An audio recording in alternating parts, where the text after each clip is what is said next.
আমন্ত্রণ RICL still জনতন্ত্র গণতন্ত্রে আপনাদের সঙ্গে আছি শেখ জায়েদ। দর্শক, মিয়ানমারের রাখাইনে যুদ্ধ চলছে। আরাকান আর্মি এই রাখাইন রাজ্যটিকে স্বাধীন করার পথে, এমনটি কিন্তু গণমাধ্যমে আসছে।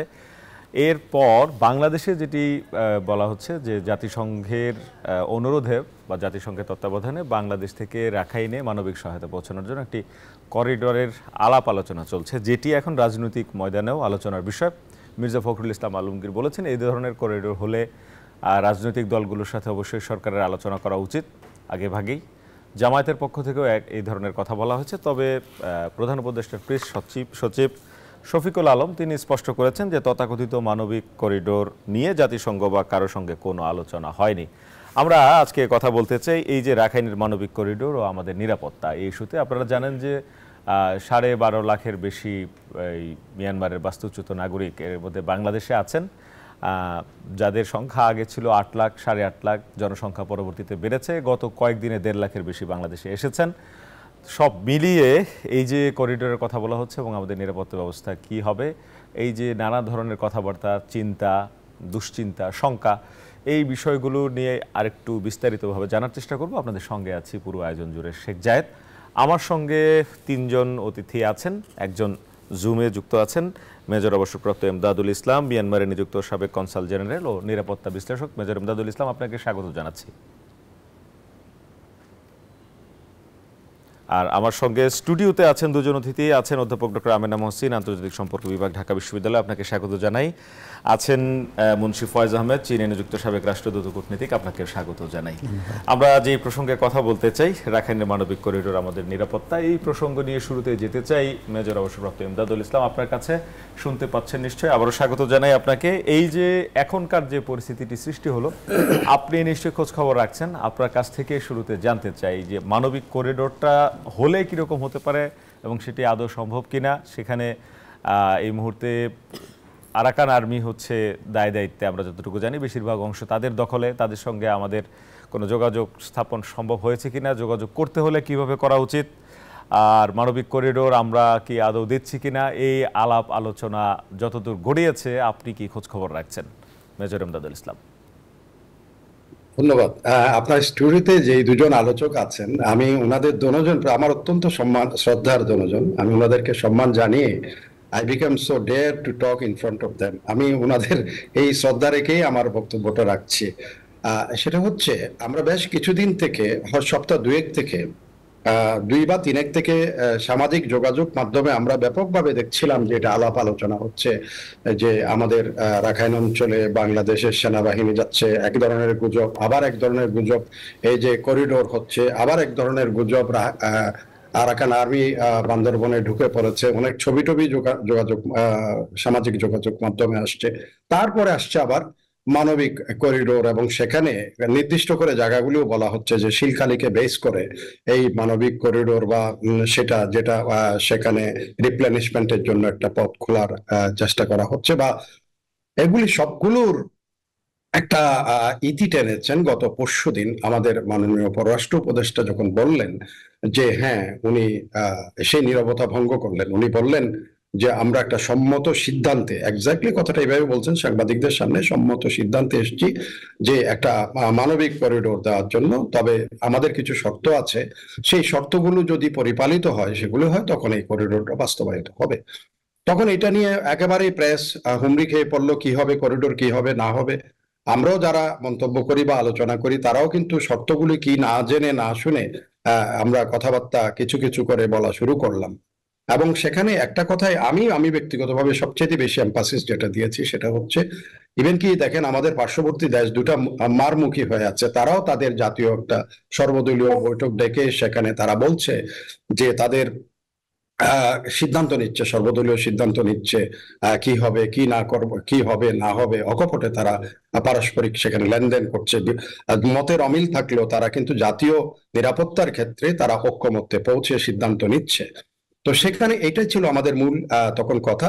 যে এটা জাতিকে অবহিত করে এই ধরনের সিদ্ধান্ত নেওয়া উচিত, কারণ একটা স্ট্র্যাটেজিক যে স্টেপস হবে একটা দেশের জন্য, এবং সেটার সাথে জাতীয় সার্বভৌমত্ব কিন্তু অঙ্গাঙ্গী ভাবে জড়িত আছে। জাতীয় নিরাপত্তা সেখানে, সার্বভৌমত্বের উপর মানে হচ্ছে জাতীয় নিরাপত্তার ঝুঁকি সেখানে কিন্তু বিদ্যমান থাকবে। তো এরপরে হঠাৎ করে আজকে আবার এই আলোচনার এইসব কিছু নিয়ে আবার প্রেস সচিব সেখানে আবার একটু আগুনের মধ্যে কিছু পানি ঢেলে দিলেন। উনি বললেন যে এ ধরনের কিছুই হয় নাই। তাহলে আমাদের মাননীয় পররাষ্ট্র উপদেষ্টা কি বললেন? সম্মত সিদ্ধান্তে আসলেন, এটা তো একেবারে জনসমক্ষে সাংবাদিকদের সামনে। আবার একজন বলছেন যে না, এটা কিছুই আলাপ আলোচনা হয়নি, এই ধরনের কথাবার্তা। This are giving the mix message to the people. আর সেখানে গতকালকে আমরা যে কথাটা আমি শুরুতেই বলছিলাম, গতকালকে বিএনপির মহাসচিব বললেন এটা সব রাজনৈতিক দলকে অর্থাৎ তাদের রিকগনাইজেন্সে বা তাদেরকে একসাথ করে সিদ্ধান্তটা নিলে ভালো হতো। একই সাথে ডক্টর শফিকুর রহমান জামাতের আমির, উনি বললেন যে করিডোরে কি জাতির কাছে ব্যাখ্যা করা উচিত।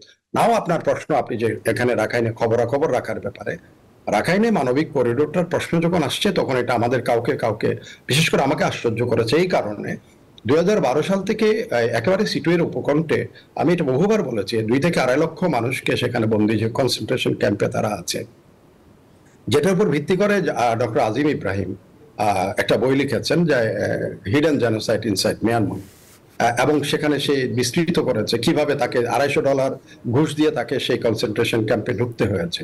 সেখানে মানবিক কোনো সাহায্য সহযোগিতার কথা জাতিসংঘ একেবারেই উচ্চবাচ্য করে নাই এই পর্যন্ত কোনো ধরনের, বা সেখানে অর্ধেক রোহিঙ্গা যে রয়ে গেছে তাদের ব্যাপারেও কোনো উচ্চবাচ্য করে নাই। এখন যেটা প্রশ্ন আসছে, যেটা যে করিডোর, মানবিক করিডোর, এখানে 2টা অল্টারনেটিভও কিন্তু রয়ে গেছে। সেটা হচ্ছে যেমন আমাদের ওদিকে আমাদের ওই পাশে দক্ষিণাঞ্চলে মংডো থেকে শুরু করে আপনার একদম সিটুয়ে পর্যন্ত, অর্থাৎ আকিয়াব বন্দর পর্যন্ত, এটা ওপেন সি, ওখানে ল্যান্ডিং পয়েন্ট করে জাহাজের পর জাহাজ যদি সেখানে গিয়ে যোগান দেয় কেউ কিছু বলার নাই, কারণ ওই এলাকাটা কিন্তু আরাকান আর্মির প্রভাবিত এলাকা। একইভাবে আপনার সিটুয়ে পোর্ট থেকে এই জায়গাগুলোতে আমি গিয়েছি, আপনি কালাদান হয়ে বাইপার্কেটেড হয়ে লেমরু হয়ে ছোট ছোট নদীগুলি সব নেভিগেবল, ওখান দিয়ে ভালো লঞ্চ চলাচল করতে পারে, কার্গো শিপগুলো চলতে পারবে, একেবারে এফোর করা আছে পুরো আরাকানকে। সেই সব জিনিসগুলো এক্সপ্লোর করা যায়, সেগুলোর জন্য যদি জাতিসংঘ সেখানে সত্যি মানবিক কার্যক্রম পরিচালনা করতে চায়। এখন কথা হবে এখানে একটা পক্ষ না, এখানে পক্ষ ঝুঁকির কথা যে আপনি নিরাপত্তার, সেখানে পক্ষ শুধু যদি হতো আরাকান আর্মি এবং বাংলাদেশ সেটা নয়, বা যদি হতো রাখাইন এবং বাঙালি বা রোহিঙ্গা এটাও নয়, সেখানে একটা সেনাবাহিনী রয়ে গেছে, নেপিডো রয়ে গেছে স্টেট হিসেবে। এখানে আমরা যাদের কথা এখন চিন্তা করছি, মাথায় রাখছি, তারা হচ্ছে নন স্টেট অ্যাক্টর। সেখানে চীনের একটা বিরাট স্টেক হোল্ডার চীন, কিন্তু চীন এখানে কিভাবে রিয়াক্ট করবে সেগুলো আমাদের বক্তব্য আসছে কিনা, আছে কিনা, বা রোহিঙ্গারা কি করবে এখানে, যারা 12-13 লক্ষ, আজকেও শুনলাম রোহিঙ্গা ইনফ্লাক্স হচ্ছে, আজকেও একটা সংবাদ মাধ্যমে শুনলাম, কারণ এখন যাদেরকে আমরা মানবিক করিডোর দিব তারাই ওখানে they are carrying out reprisal, they are carrying out the atrocities, এবং যার জন্য রোহিঙ্গারা বাধ্য হয়ে আরো চলে আসছে। তো সেই ক্ষেত্রে যারা এইসব জিনিসের জন্য দায়বদ্ধ, যারা করে যাচ্ছে, ইভেন কি এই জিনিস আলোচনার মধ্যেও তারা যখন এইসব কাণ্ডকীর্তি করছে, আমি একটা জিনিস চিন্তা করছিলাম, যদি এই করিডোর দিয়ে হয়তো রোহিঙ্গারা সব দলে দলে হয়তো কিন্তু এই মানবিক করিডোর দিয়ে এখানে ঢুকে পড়বে, এবং তাদের সার্ভাইভালের জন্য খাদ্য, পিছে খাদ্য যাবে, কারণ এই লোকগুলি যখন যাবে মিনিমাম 1 বছর তাদেরকে রিপ্লেনিশমেন্টের মধ্যে রাখতে হবে, কারণ তাদের ফসল উৎপাদন করতে হবে, সেই ফসল থেকে তাদের সার্ভাইভালের প্রশ্ন আসবে, তাদের বাড়িঘর তৈরি করে দেওয়ার প্রশ্ন আসবে। এগুলো কিন্তু আমরা নাইদার গভর্নমেন্ট নর জাতিসংঘ অথবা কেউ এটা স্পেল আউট করে নাই আমাদের কাছে। সুতরাং আমরা যেগুলি কথা বলছি এটা হচ্ছে একটা অ্যাজাম্পশনের উপরে, সেটা হচ্ছে অ্যাজাম্পশন যদি ধরে নেই যে মানবিক করিডোরটা হবে, সেটার উপরে হুমকিটা যেটা আসবে, মিয়ানমার সেনাবাহিনী যদি মনে করে they are very unpredictable and they have the air assets not less than Bangladesh, rather more than Bangladesh, they have the air power. এখন সেখানে যদি তারা এসে কোনো কারণে, তো না হোক, একদম না হোক, যদি কোনো কারণে, তারপর যদি ইফ দে বম্ব, তারা যদি এসে, who will represent, who will take the responsibility, who will check them? এটা তো জাতিসংঘ এখানে কোনো কিছু অ্যাসুরেন্স দিয়েছে কিনা? না দিলে বাংলাদেশকে যদি বলা হয় যে তুমি এখন সেটা এনকাউন্টারে যাও, তার মানে হচ্ছে আমাকে রিস্ক নিতে হবে, ঝুঁকিতে থাকবো আমার এয়ার অ্যাসেটকে এখানে ইনভলভ করে এই ফেলা। আমাকে ঝুঁকি নিতে হবে আমার 10 ডিভিশনকে ডেপ্লয় করে ফেলা। এইসব জিনিসগুলো কিন্তু সামনে আসবে। কেউ যদি মনে হয় যে আমি অন্ধ, তাহলে কিন্তু প্রলয় কিন্তু সেই সময় বন্ধ হবে না। মেজর এখন কথা আব্দুল হচ্ছে ইসলাম, আপনার এইগুলি কথা মাথায় যেটা মনে রেখে হচ্ছে যে যারা আছেন আলোচনা করুন। এখনো হচ্ছে অনুমান নির্ভর কথাবার্তাই চলছে। আপনার কাছে আবারও আসবো, কারণ আরাকান আর্মি যে এত প্রবলভাবে অনেক আধিপত্য নিয়ে এই রাখাইন দখলের পথে, তাদের সঙ্গে আমাদের যোগাযোগের বিষয়টি বা সম্পর্ক উন্নয়নের বিষয়টি সেটিও গুরুত্বপূর্ণ। এই নিয়ে আপনার কাছে আসবো। আরও দুজন অতিথি আছে, তাদের কাছে যেতে চাই, যুক্ত থাকবেন আশা করি। আমেনা মহসিনা, আপনার কাছে আসি শুরুতেই। যেমনটি মেজর এমদাদুল ইসলাম বলেছেন, অনুমান নির্ভর অনেক কিছুই হচ্ছে, বাস্তবে আসলে সেখানে হচ্ছে না। এবং সেখানে আরাকান আর্মি যেখানে গোটা এই মুহূর্তে রাখাইনে আধিপত্য নিয়ে আছে, তাদের সঙ্গেও আমাদের তেমন যোগাযোগ নেই। আমরা এখনো হচ্ছে মিয়ানমারের সঙ্গে যোগাযোগের ভিত্তিতেই বলছি যে 1,30,000 রোহিঙ্গা নেয়ার ব্যবস্থা হচ্ছে। তো তাই এই রোহিঙ্গারা যে থাকবেন কোথায় বা যেখানে যাবেন, সেখানে এখন যারা ধরে রেখেছেন তাদের সঙ্গে যোগাযোগটা সেইভাবে এখনো হয়নি। এবং এই যে সরকারের পক্ষ থেকে মানে দুই রকম কথা বলা, আপনার বিশ্লেষণ জানতে চাই। ধন্যবাদ আপনাকে। দেখুন, প্রথমে আমার যেটা মনে হয় যে এখানে বাংলাদেশ মানে ইন্টারিম রেজিম, সেখানে একটা এই যে দুই রকম মন্তব্য আসছে, এবং শুধু দুই রকম মন্তব্য না, একেবারে বিপরীত মন্তব্য আসছে। সো এখানে বোধহয় একটু কোঅর্ডিনেশনের অভাব আছে, কিংবা এই যে ধোঁয়াশা একটা তৈরি হয়ে যাচ্ছে জনগণের মনে, যে তাহলে ব্যাপারটা হচ্ছে কি, সেই জায়গাগুলো একটু ক্ল্যারিফিকেশন আমাদের দরকার। এবং সেই জায়গাটায় আমাদের খুব স্পষ্ট করে জানা দরকার যে উনি যখন, তহিদ হোসেন যখন এই কথাটা বললেন দ্যাট আমরা শর্ত সাপেক্ষে দিচ্ছি, তো শর্তগুলো কি সেটা একটা প্রকাশ করা আমাদের দরকার। এটা অনেক সময় গভর্নমেন্ট বলেই থাকে যে এগুলো সেন্সিটিভ ইস্যুস, সব কিছু প্রকাশ্যে বলা যায় না। কিন্তু এখানে সেন্সিটিভিটির জায়গাটা আমরা যদি ধরেও নিই, কিন্তু অন্তত জনগণের এতটুকু জানার অধিকার আছে। কারণ একটা হিউম্যানিটেরিয়ান করিডোর যখন আমরা দিচ্ছি, পার্টিকুলারলি এমন একটা রিজনে যেখানে ধরেন অনেকগুলো ইনসার্জেন্ট গ্রুপস আছে, এবং আরাকান আর্মির কথা তো আমরা জানি যে ওরা কীভাবে দখল করছে। এবং ওখান থেকে আজকে ধরেন 2017 সালে যে রোহিঙ্গারা এসেছে, তার আগে থেকেই তারা আসছে। সো একটা খুবই অস্থিতিশীল পরিস্থিতি, একটা আনস্টেবল অবস্থা, সেই জায়গাটাতে অঞ্চলে এই জিনিসটা ধরেন যাবে, এইটা এখন সেই করিডোরটা। এখানে দেখেন একটা catch-22 সিচুয়েশনও আছে। আমরা যদি একটু দেখি, ইউএনডিপির একটা 2024 সালে রিপোর্ট ছিল, যেখানে তারা বলেছিল যে এখানে রাখাইনে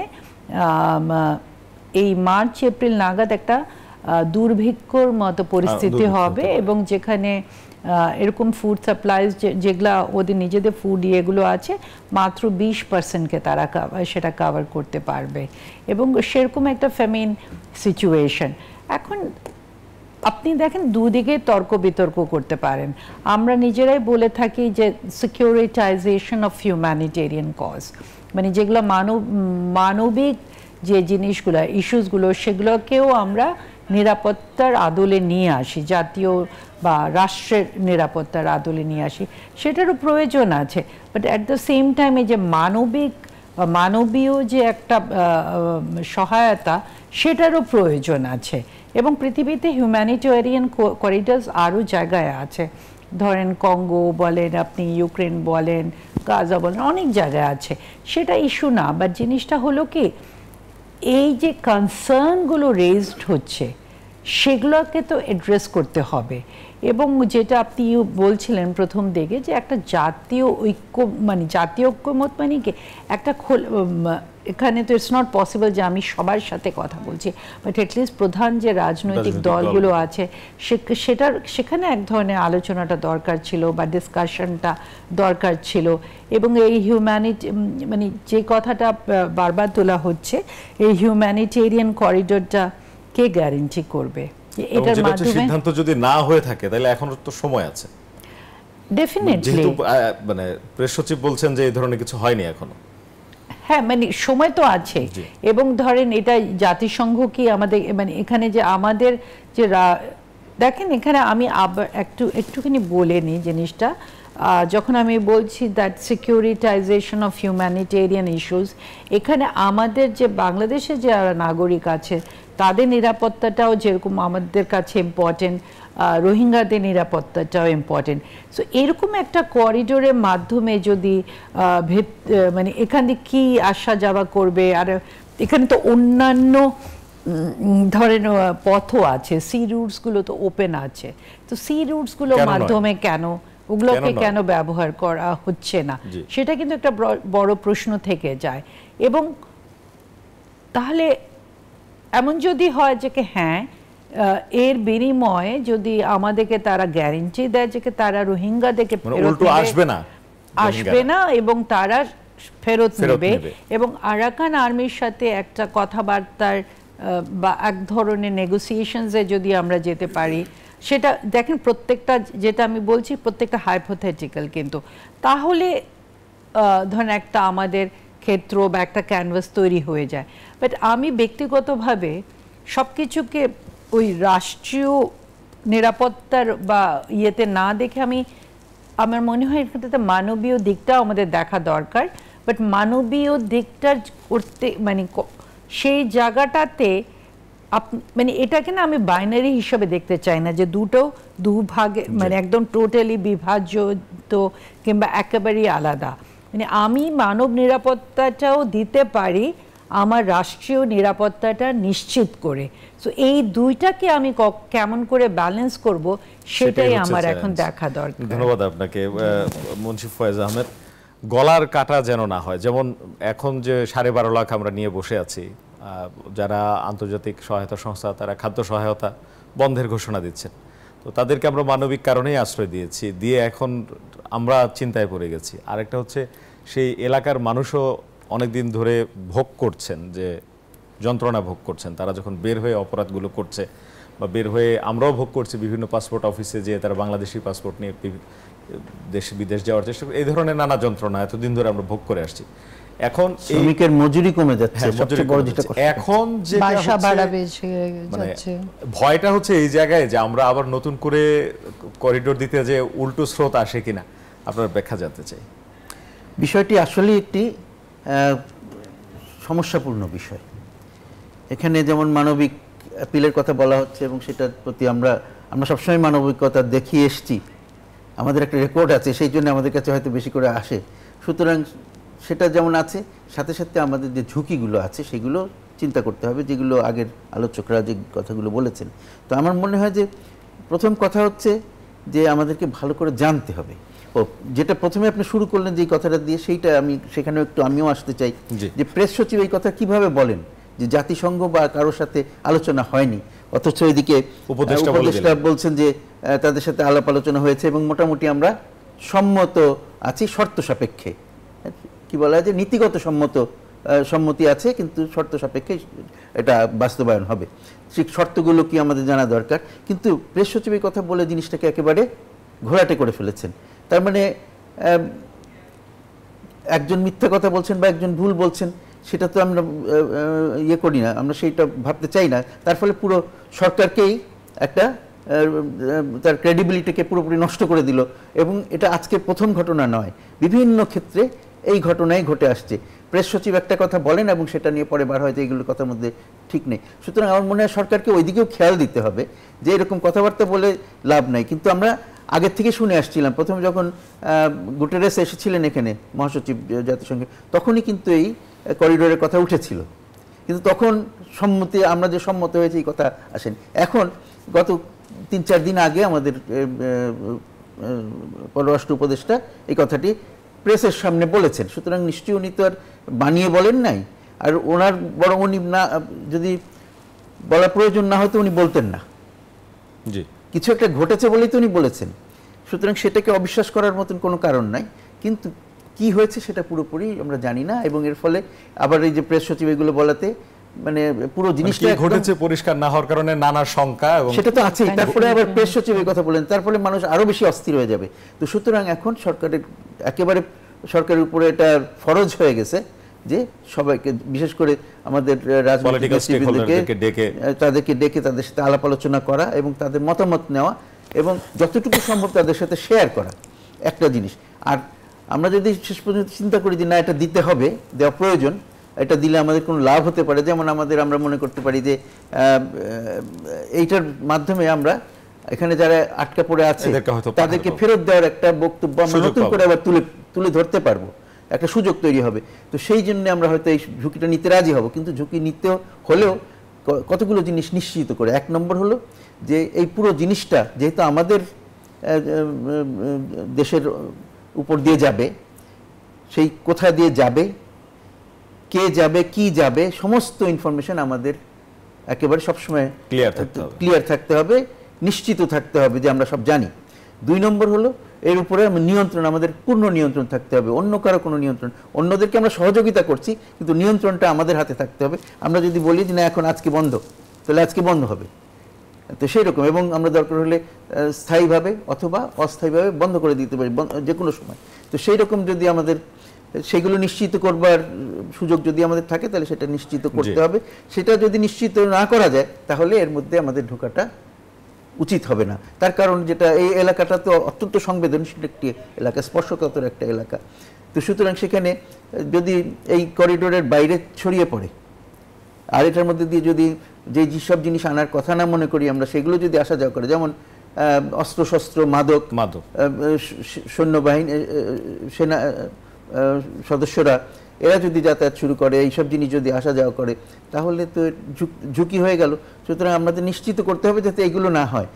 মানবিক সহায়তা করা হবে, যে মানবিক সহায়তা যেন হয়, এবং যে খালি ওখানে যেন ওখানকার 1 নম্বর ওখানে যে কার কাছে যাবে, ওইটা কি সেনাবাহিনীর জন্য যাচ্ছে নাকি না ওখানে সাধারণ মানুষ যারা কষ্টে আছে তাদের জন্য যাচ্ছে। সেই সাধারণ মানুষের মধ্যে তো ওখানে অনেক রোহিঙ্গাও আছে, তাদেরকেও ইয়ে করা হবে, সেইগুলো নিশ্চিত করে তো আমাদের নিতে হবে। সাথে সাথে আমাদের ওইটাও করতে হবে যে না এটা যদি করতে পারো তাহলে তোমরা আমাদের এইখান থেকে রোহিঙ্গাদেরকে ওখানে নিয়ে ওখানে ক্যাম্প করো, সেখানে সবাইকে একসাথে খাওয়া দাওয়ার ব্যবস্থা করো, সেটাও আমরা বলতে পারি, তাই না? তো সেই সব জিনিসগুলো আমার মনে হয় আমাদের নিশ্চিত করে তারপরে ওখানে ইয়ে করা। আর ইয়ের কথা যেটা বলা হলো যে অন্যান্য ইয়েগুলো, অপশনসগুলো আমরা কেন ইয়ে করছি না, এক্সপ্লোর করছি না। এই যে ইয়েদের কথা বলা হচ্ছে যে সমুদ্র ব্যবহার কেন করছে, সমুদ্রের কথা আসছে। আরেকটা জিনিস, এই যে আরাকান আর্মি, তাদের সাথে যোগাযোগটা, তারপরে চীন লিবারেশন ফ্রন্ট, এই যে যোগাযোগের বিষয়ে বিরতির পর একটা কথা খুব ইয়ে করে বলতে চাচ্ছি আমি। 3টে সশস্ত্র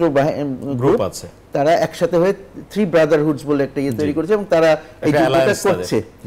এই কি বলে টাটমাডার এগেইনস্টে, জান্টার এগেইনস্টে তারা যুদ্ধ করছে। তাদের সাপ্লাই লাইন কোথায়? তাদের সাপ্লাই তো চীন থেকে আসতেছে, চায়নার থেকে আসতেছে, মিয়ানমারের একটা অংশ পার হয়ে, যেটা অন্য দুটো প্রদেশ পার হয়ে আরাকানে আসতেছে। তো সুতরাং সেইটাকে কেন ব্যবহার করছেন না? যদি অস্ত্রশস্ত্র ওখান দিয়ে আসা যায় তাহলে ওখান দিয়ে মানবিক সহায়তা কেন আসছে না কেন? তারপরে আপনারা ইয়ের কথা বলছেন যে সমুদ্রের কথা। সমুদ্রে যদিও একটা অন্য একটা চিন্তা আছে যে সমুদ্রের পুরো কন্ট্রোল কিন্তু ইয়ের হাতে নয়, মাঝে মাঝে আরাকান কি বলে টাটমাডাও বা জান্টার ফোর্সেসরা সমুদ্র দিয়ে এসে এদেরকে অ্যাটাক করছে, সমুদ্র থেকে জাহাজ দিয়ে তাদেরকে উপরে গোলাবর্ষণ করছে। তারপরে ইয়েও আছে। তো সুতরাং আছে, কিন্তু আমরা তো দেখছি না যে অন্য কোনো কিছু এক্সপ্লোর করা হচ্ছে। থাইল্যান্ড থেকে আসার সুযোগ আছে। প্রথম কথাটা এটাই, কিন্তু এই মানবিক করিডোরের কথা প্রথমে থাইল্যান্ডে উঠেছিল, তো সেখান থেকে আসে না কেন? তো সুতরাং এরকম নানান রকমের প্রশ্ন আছে, সেগুলোর উত্তর আমাদের খুঁজে নিয়ে আমাদেরকে কেন বেছে নেওয়া হলো? লোকে কিন্তু বিভিন্ন রকমের কানাঘোষা করছে, গুজব ছড়াচ্ছে। এমন কথা বলা হচ্ছে যে এটা মেটিকুলাস প্ল্যানের অংশ, মেটিকুলাস ডিজাইনের অংশ, হ্যাঁ, যে এখানে দিয়ে যাবে, এটা আগে থেকে ঠিক করা ছিল, এখন সুযোগ পেয়ে জাতিসংঘকে এগিয়ে দিয়ে পিছনে মার্কিন যুক্তরাষ্ট্র একটা ইয়ে করছে, যে তাদের যে নতুন যে বার্মা অ্যাক্টটা করেছে 2 বছর আগে, সেইটাকে বাস্তবায়নের জন্য তারা এখানে ঢুকতে চেষ্টা করছে। এইটা তাদের স্ট্র্যাটেজি এখানে ঢোকার। এই প্রসঙ্গে আরো কথা বলবো। আপনাকে ধন্যবাদ। আমাদের সঙ্গে যুক্ত আছেন মেজর এমদাদুল ইসলাম, আপনি আমাদের সঙ্গে থাকবেন। একটা বিরতির সময় হয়েছে দর্শক, RICL স্টিল গণতন্ত্র একটা বিরতি নিচ্ছি। আমরা কথা বলছিলাম মানবিক করিডোরের যে আলোচনা চলছে সেটি নিয়ে, এটি নিয়ে আরো বিস্তার আলোচনা হবে, সঙ্গে থাকবেন। বিরতির পর আবারও স্বাগত। আপনারা দেখছেন RICL স্টিল গণতন্ত্র, সঙ্গে আছি শেখ জায়েদ। কথা বলছিলাম রাখাইনের মানবিক করিডোর নিয়ে এবং আমাদের নিরাপত্তা বিষয়ে। সঙ্গে যুক্ত আছেন 3 জন অতিথি, পরিচয় করে দিচ্ছি আগেই। ডান পাশে আছেন মুন্সি ফয়েজ আহমেদ, তারপরে আছেন ডক্টর আমিনা মহসিন এবং জুমে যুক্ত আছেন মেজর অবসরপ্রাপ্ত এমদাদুল ইসলাম। মেজর এমদাদুল ইসলাম, আবারও আপনার কাছে আসতে চাই, জানতে চাই, বিরতির আগে আমরা কথা বলছিলাম যে কেন বাংলাদেশ দিয়েই মানবিক করিডোর করতে হবে। এর মধ্যে আমরা মানবিকতার এমন পরিচয় দিয়েছি, 12.5 লাখের বেশি রোহিঙ্গাদেরকে আমরা জায়গা দিয়েছি এখানে, পরবর্তীতে এখন তাদের খাদ্য সংকট দেখা দিচ্ছে। অন্য পথ আছে, তো আরও তো রাস্তা আছে মিয়ানমারে যাওয়ার বা মানবিক সহায়তা পৌঁছানোর, সেগুলো কেন ব্যবহার হচ্ছে না? সেই পথগুলোতে ঝুঁকি কি, আর আমাদেরই বা ঝুঁকি কি? না, এখানে হয়তো যারা এটা কনসার্ন, যারা একটু আগে মুন্সি ফয়েজ যেটা বলছিলেন যে মেটিকুলাস প্ল্যান যদি হয়, তারা যারা প্ল্যান করেছে তারা হয়তো মনে করেছে যে Bangladesh is more easily approachable. এইটার জন্য মনে করেছে এখানেই দে ক্যান গেট থিংস খুব ইজিলি, এখানে তারা করে নিতে পারবে। এটা অন্যান্য জায়গায় এটা হবে না। তবে আমাদের জন্য আমি বারবার এই ঝুঁকির প্রশ্নটাই আসবো, ঝুঁকিটা এখানে এই অঞ্চলটা কিন্তু এখন অত্যন্ত জটিল থেকে একবারে জটিলতর। বাংলা শব্দ যদি জটিল থেকে একদম সুপারলেটিভে চলে যান, জটিলতর হয়ে গেছে। কেন আমি বলি, এই যে পার্শ্ববর্তী উপরে একটু আগেই মুন্সি ফয়েজ চীন আর্মির কথা বলেছিলেন। অ্যাকচুয়ালি ওখানে ব্রাদারহুডের মধ্যে আছে তাং আর্মি, কাচিন ইন্ডিপেন্ডেন্ট আর্মি এবং আরাকান আর্মি। চীন হচ্ছে তাদের একটা ছোটখাটো একদিকে একটা ব্রাঞ্চের মতো, তারা চীন ন্যাশনাল আর্মি, ন্যাশনাল ফ্রন্ট, চীন ন্যাশনাল ফ্রন্ট। বাট ঘটনাটা ঘটেছে চীন এবং মিজোরাম থেকে। ওই জায়গাতে কিন্তু ভীষণ একটা জটিল পরিস্থিতির সৃষ্টি অলরেডি করে ফেলেছে মিজোরামের chief minister Lalduhoma was invited to United States of America. সেখানে লালদোমা গিয়ে মেরিল্যান্ডে আপনার এটা হচ্ছে মিজো দিবসে, আন্তর্জাতিক মিজো দিবসে বক্তৃতা করেছে সেখানে, এবং ইন্ডিয়ানাপলিসে বক্তৃতা, 2টা জায়গায় বক্তৃতা করেছেন। 2 জায়গায় সে অত্যন্ত একেবারে খোলামেলা বলছেন যে উই নিড জোল্যান্ড, আমাদের প্রতি অন্যায় করা হয়েছে, আমরা 3টা দেশে পড়ে আছি, আমরা উই ওয়ান্ট টু হ্যাভ জোল্যান্ড, আজকে হোক কালকে হোক জোল্যান্ড আমাদের হবে। ফেরত এসেই অদ্যুক পর্যন্ত লালদোমা কিন্তু থেমে থাকে নাই। জাস্ট ওভারলুকিং দ্য সাউথ ব্লক, ওখানে সে চীন স্টেট এবং মিজোরামের মধ্যে মার্জার একটা এগ্রিমেন্ট সাইন করেছে। এবং এই কথাটা মনে রাখবেন, ওভারলুকিং দ্য সাউথ ব্লক, একটা দেশের একটা রাজ্যের মুখ্যমন্ত্রী আরেকটা দেশের সাথে একটা মার্জার এগ্রিমেন্ট সাইন করে ফেলেছে, which তাকে এটুক পর্যন্ত বর্ণনা করা হয়েছে, this is not your jurisdiction, you have a stabbing out of your jurisdiction, but এটুকু পর্যন্ত। বাট সেটা আর কিছুই হয় নাই, যেটা নিয়ে মিয়ানমার কর্তৃপক্ষ হয়তো অত্যন্ত অসন্তুষ্ট। ইন্ডিয়া সেখানে বেশি কনসার্ন হচ্ছে এটা তাদের কালাদান মাল্টি ট্রানজিট প্রজেক্ট, এটার উপরে কি ধরনের বিরূপ প্রতিক্রিয়া পড়তে পারে, কারণ তাদের এই রাজ্যের একজন মুখ্যমন্ত্রী এই কাণ্ডটা ঘটিয়েছে। আমার প্রশ্ন হচ্ছে এখন এই যে লিঙ্ক আপটা, এটা মুন্সি ফয়েজ কিন্তু লিডটা দিয়েছেন যে চীন ন্যাশনাল ফ্রন্টের সাথে এই আরাকান আর্মির একটা লিঙ্ক আপ আছে, এবং উনি আরো একটা জিনিস লিড করে দিয়েছেন, সেটা হচ্ছে এই যে রিপ্লেসমেন্টে কাদের কাছে যাবে এগুলো। সেখান থেকে আপনার উপরের দিকে গেলেই আপনার কাছে ইন্ডিপেন্ডেন্ট দেন তাং আর্মি, যেটা এদের সাথে লিঙ্ক আপ। এগুলি হচ্ছে একেবারেই কেউ বলুক না বলুক অস্বীকার করে, এটা হচ্ছে দে আর দ্য প্রক্সি, এটা কিন্তু প্রক্সি। এবং এই প্রক্সিটা যখন রিয়াক্ট করবে, তো এখন কে প্রক্সির এগেনস্টে গিয়ে দাঁড়াবে, এই ক্লজগুলি কোথায়, এই শর্তগুলিতে থাকবে কিনা, এইসব জিনিসগুলো যেহেতু এখনো পর্যন্ত এটা it is not expose, it is not in the light, আমরা এটার কিছুই জানি না। আমরা চাচ্ছি যে এই জিনিসগুলোকে সেখানে গ্যারান্টর কে হবে, কন্ডিশন কি থাকবে, শর্তগুলি পরিষ্কার কিনা, সেই শর্তগুলি আমাদের বিরুদ্ধে গেলে সেটা আমাদের গ্যারান্টর কে হবে, যদি একান্ত বাধ্যগতভাবে দিতে হয়। আর সবচেয়ে বড় কথা হচ্ছে, আমাদের সবচেয়ে বড় সেখানে স্বার্থের প্রশ্ন হচ্ছে রিপ্যাট্রিয়েশন অফ রোহিঙ্গা। যদি বলা হয় যে এটার বিনিময়ে রোহিঙ্গাদের, তাহলে আমরা রাজি আছি আরো অনেক কিছু, আরো একটু to go more one step forward, আরো উদার হওয়া যায়, সেই কথাটাই যদি আসে কোনো আপত্তি নাই, নাইলে কিন্তু আপত্তি আছে এটার। ধন্যবাদ, কারণ আমাদের জাতীয় নিরাপত্তা হুমকির মুখে পড়ে। জি, অনেক ধন্যবাদ মেজর অবসরপ্রাপ্ত ইমদাদুল ইসলাম। যুক্ত থাকবেন অধ্যাপক ডক্টর আমেনা মহসিন। কি করতে পারি আমরা আসলে, সম্পর্কের জায়গাটা, যে যোগাযোগের জায়গাটা, আলোচনার জায়গাটায় কিভাবে কি করা যায়? এখন বলা হচ্ছে যে আসলে কিছুই হচ্ছে না, সব অনুমান নির্ভর কথাবার্তা, কিন্তু যদি মানবিক করিডোর নাও হয়, রোহিঙ্গাদের তো ফেরত পাঠাতে হবে। জি, রোহিঙ্গাদেরকে দেখুন, প্রথমেই আমি এই কথাটা তুলেছিলাম, আপনি যখন প্রশ্ন করেছিলেন যে শর্তগুলো কি, সেই শর্তগুলো আমরা একটু জানা দরকার। এবং আমি মানে আমি অনুমান করছি যে একটা বড় শর্ত হবে যে এর বিনিময় রোহিঙ্গাদেরকে ফেরত পাঠানো হবে, এবং এখানে যেহেতু এটা জাতিসংঘের উদ্যোগে হচ্ছে, সো এখানে সেটাও আমি অনুমান করে নিচ্ছি যে জাতিসংঘ গ্যারেন্টার হবে, কিন্তু জাতিসংঘ তো অ্যাজ সাচ গ্যারেন্টার হয় না, তাই না? তাদের একটা সংস্থা থাকে, বা এটা ইউনাইটেড নেশন সিকিউরিটি কাউন্সিলের রেজলিউশনের মাধ্যমে আসতে মানে বলা হচ্ছে সেটা মাধ্যমেই আসতে হবে।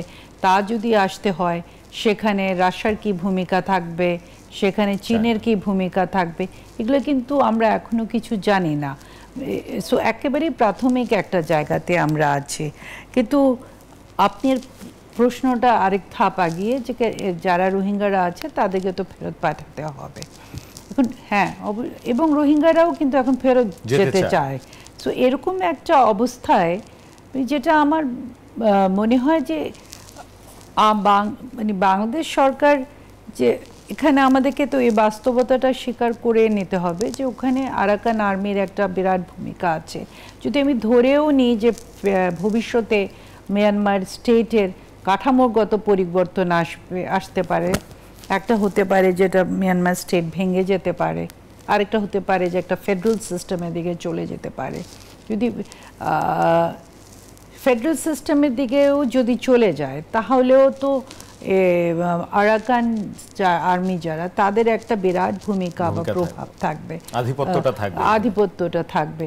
সো এদের সাথে আমরা নেগোসিয়েশনসটা ওপেন করা আমার মনে হয় যে এটা আমাদের প্রয়োজন আছে। কারণ দেখেন, আমরা দেখতে পাচ্ছি যে জান্তা যে তার হাতে কিন্তু ঠিক এই মুহূর্তে সেভাবে ক্ষমতাটা আমরা নেই। সো এই যে প্রসেসটা, হ্যাঁ, সেটা কিন্তু একটা ব্যাপার থেকে যাচ্ছে। কিন্তু একটা মাল্টিপ্রংড স্ট্র্যাটেজি আমরা নিতেই পারি। আমরা আরাকান আর্মির সাথেও যোগাযোগ রাখতে পারি, তাদের সাথেও যোগাযোগ রাখতে পারি। ইনফ্যাক্ট পৃথিবীর অনেক মানে correct me if I am wrong, চায়নাও কিন্তু সেটা করেছে, তাই না? যে তারা আরাকান আর্মির সাথেও যোগাযোগ রাখছে এবং জান্তার সাথেও যোগাযোগ রাখছে। সো এরকম যখন একটা সিচুয়েশন থাকে তখন কিন্তু মাল্টিপ্রং ডিপ্লোম্যাসিগুলো চলে। আমার মনে হয় সেই জায়গাটায় বাংলাদেশে যাওয়া দরকার। মুন্সি ফয়েজ আহমেদ, সেই জায়গাটা কিভাবে যেতে পারি আমরা? আসলে আমাদের তো আরাকান আর্মির সাথে যোগাযোগের কথা যেটা বলা হচ্ছে, যে জাতিসংঘেরও সেই যোগাযোগটা সেইভাবে নেই, এমনটাই সামনে এসেছে এখন পর্যন্ত। আবার আপনি যে পথগুলোর কথা বললেন, সেই পথগুলো নিয়ে আবার প্রশ্ন করলাম, সেই পথগুলো নিয়েও নতুন কোনো পথ আমরা দেখি নাই এখনো। কিন্তু আমাদের তো গলার কাটার রোহিঙ্গারা, আমরা তাদেরকে ফেরত দিতে চাই। তো সেইখান থেকে আরাকান আর্মির সাথে আমাদের যোগাযোগ বাড়ানো, সেটা আমাদের সরকারের পক্ষ থেকে এর মধ্যে আমরা বেশ কয়েকবার এই মোটামুটি পরিষ্কার করেই শুনতে পেয়েছি যে আরাকান আর্মির সাথে যোগাযোগ স্থাপন করা হয়েছে। এখন কিন্তু সেটা বড় করে বলার মতন বিষয় না, এই জন্য যে তারা একটা নন স্টেট অ্যাক্টর। আমরা একটা সভরেন একটা কান্ট্রির পক্ষ থেকে, সভরেন একটা গভর্নমেন্টের পক্ষ থেকে নন স্টেট অ্যাক্টরদের সাথে সাধারণত ডিল করা হয় না, কিন্তু বিশেষ বিশেষ পরিস্থিতিতে করা হয়েছে, পৃথিবীতে বিভিন্ন সময় হচ্ছে। সুতরাং এটা আমরা খালি না, বড় বড় যে যিনি উনি চীনের কথা বললেন, মার্কিন যুক্তরাষ্ট্র সবসময় নন স্টেট অ্যাক্টরদের নিয়ে কাজ করছে না। তো সুতরাং এগুলোর নিয়ে আমার মনে হয় যে একেবারে জাতীয় স্বার্থের কথা চিন্তা করে আমাদের সবার সাথে যোগাযোগ করা দরকার। এবং এখানে কি তিনটে সম্ভাবনা দেখতে পাই আমরা। একটা হচ্ছে যে এখন যেরকম আছে স্ট্যাটাসকো, যে ইয়েতে কি বলে জান্টা সরকার আবার নতুন করে আবার তাদের ক্ষমতা ফিরে পেলো সবখানে, বা কন্ট্রোল ফিরে পেলো, একটা অবস্থা। আরেকটা অবস্থা হলো যে না, তাদের আর কন্ট্রোল ফিরে পেলো না, কিন্তু একটা ফেডারেশন হলো। 3 নম্বরটা হলো যে না, একটা নতুন রাষ্ট্র হলো, আর একটা যে আমাদের নতুন প্রতিবেশী তৈরি হলো। তো এই তিনটা যেটাই হোক, সব অবস্থাতেই যেটা হবে যে আরাকানিজদের সাথে আমাদের যোগাযোগ রাখতেই হবে। কারণ এখানে যদি জান্টা সরকার আবার তাদের ক্ষমতা ফিরে পায় এই এলাকায়, তারপরেও তো এখানে স্থানীয় সরকার তো চালাবে লোকাল লোকজনই, তাই না, রাখাইনরাই। আর তারপরে আমাদের এই লোকগুলোকে বসবাস করতে হবে রাখাইনদের সাথে, তারা তো বর্মনদের সাথে বসবাস করবে না, কারণ তারা তো আরাকানেই তাদেরকে সেটেল করতে হবে। তো সুতরাং তাদের সাথে যোগাযোগ করাটা সবসময় প্রয়োজন ছিল, আছে। তো সেটা নিয়ে এত অস্থির না হয়, সেই যোগাযোগটা করতে হবে। এবং সাথে সাথে যে পসিবল আমাদের হলো ইনফরমেশন যত কমপ্লিট পাওয়া যায়, আমরা যদি কোনো কিছু করতে চাই তাহলে ইনফরমেশন 1 নম্বর দরকার, 2 নম্বর হলো কন্ট্রোল দরকার। অন্য কারো কন্ট্রোলে আমার জমির উপর দিয়ে তো আমি দিতে পারি না। তো সুতরাং এখন কথা হলো যে কি অ্যাকচুয়ালি হচ্ছে সেটা তো আমার সরকার জানেন, যেহেতু তাদের সাথে কথাবার্তা হচ্ছে।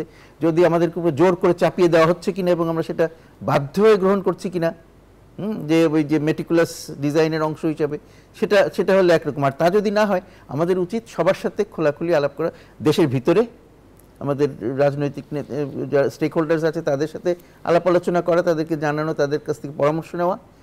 একসাথে হতে পারে, আলাদা আলাদা করে হতে পারে। আবার যারা আদার স্টেক হোল্ডার্স আছে এই মিয়ানমারে বা রাখাইনে, ভারত যেটা কথা একটু আগে ইমদাদ বললেন, তারপরে চীন, তারপরে রাশিয়া, জাপান, সবাই কিন্তু ওখানে স্টেক হোল্ডার্স। তাদের সাথে আমরা আলাপ আলোচনা করা একেবারে খুব জরুরি।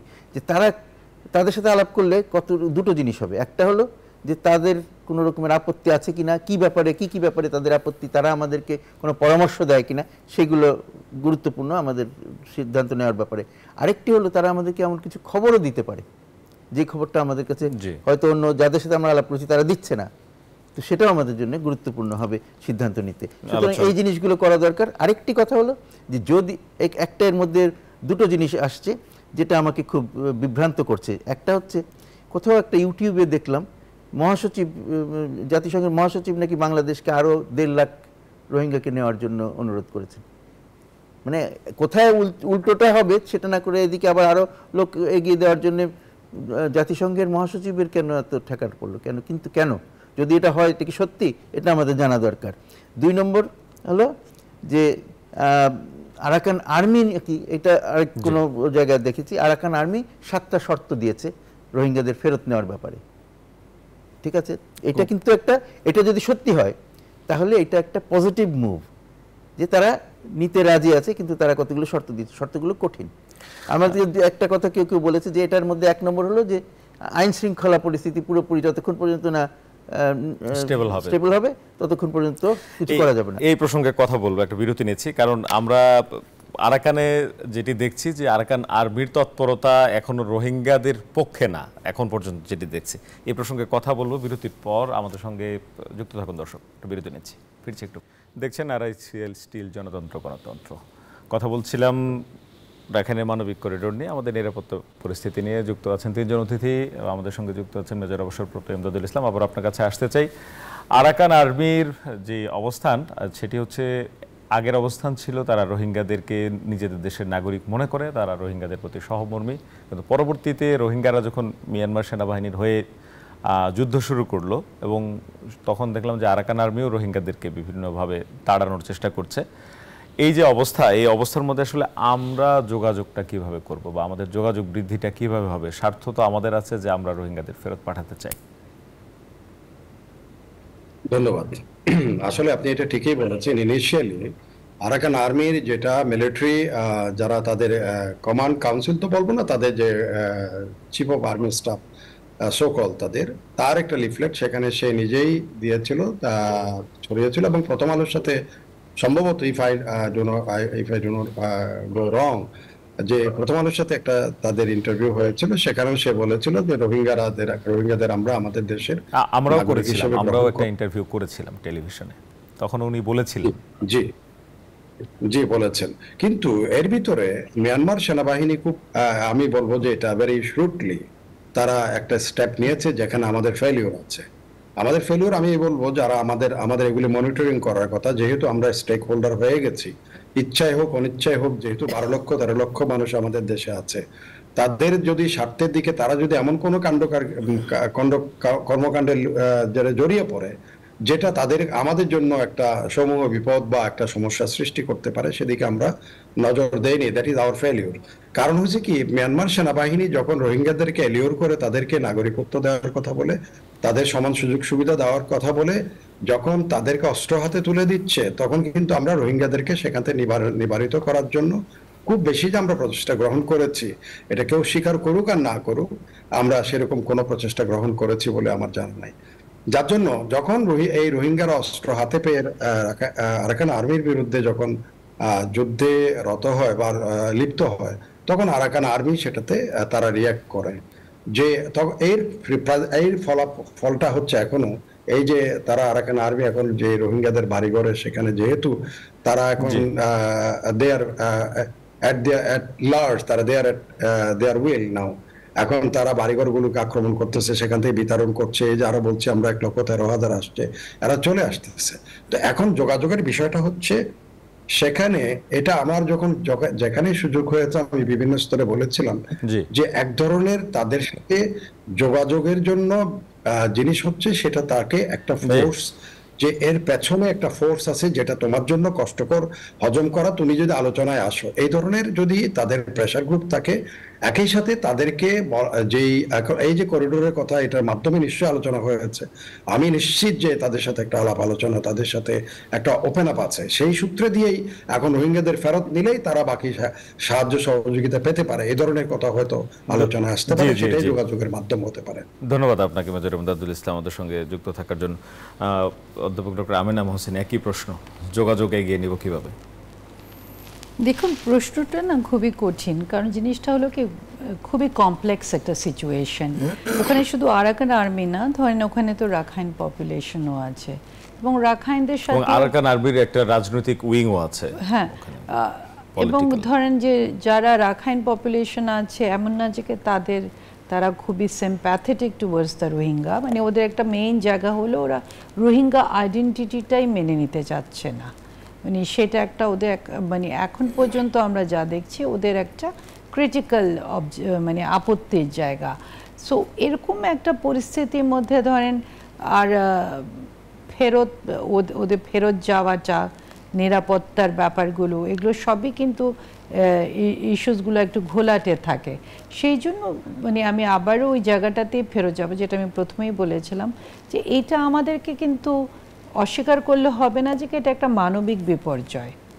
এই যে ধরেন যারা এখানে আছে, আপনি যদিও শব্দটা গলার কাটা ব্যবহার করছেন, কিন্তু যে পরিস্থিতিতে ওরা বাংলাদেশে এসেছিল, সেখানে বাংলাদেশে তাদেরকে গ্রহণ করা ছাড়া আর কোনো উপায় ছিল না। ইনফ্যাক্ট আমরাই তাদেরকে গ্রহণ করার কথাটা বলেছিলাম। এবং রিফিউজি সিচুয়েশনে কিন্তু আপনি যদি দেখেন, তারা ফেরত যেতে তাদের 17-18 বছর লেগে যায়। সো সেই জায়গাটাতে মানে আমি বলছি না যে ওরা 17-18 বছর এখানে থেকে যাবে, বাট যেই জায়গাটা আমাদের বার্গেন করা দরকার, যে আমরা এরকম ধরনের যদি করিডোর দিই, তাহলে নিশ্চিত করতে হবে যে রোহিঙ্গাদের যেন যে অ্যাসিস্ট্যান্স সেটা যে কমে যাচ্ছে, সেটা যেন না কমে, এবং তাদের ফিরে যাওয়া পথটা যেন ধরেন মসৃণ হয়। এবং যেহেতু এটা জাতিসংঘের একটা উদ্যোগ, মানে বারবার মানে বলাই তো হচ্ছে না, তো জাতিসংঘই তো এই নেগোসিয়েশনসটা ওপেন করতে পারে, এবং জাতিসংঘ বিভিন্ন স্টেক হোল্ডার্সকে নিয়ে যোগাযোগের বিষয়টা জাতিসংঘই করতে পারে। জি, অনেক ধন্যবাদ আপনাকে। মুন্সি ফয়েজ আহমেদ, একই বিষয়।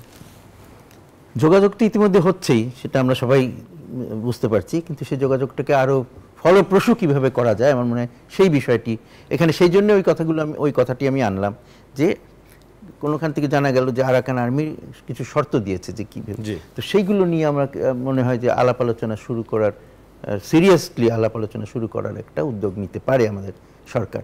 আর তাছাড়া ওইটা মনে করার কোনো কারণ নাই যে কালকেই হয়ে যাবে, আজকে আলাপ আলোচনা শুরু করলাম কালকেই চলে যাবে, সেটা না।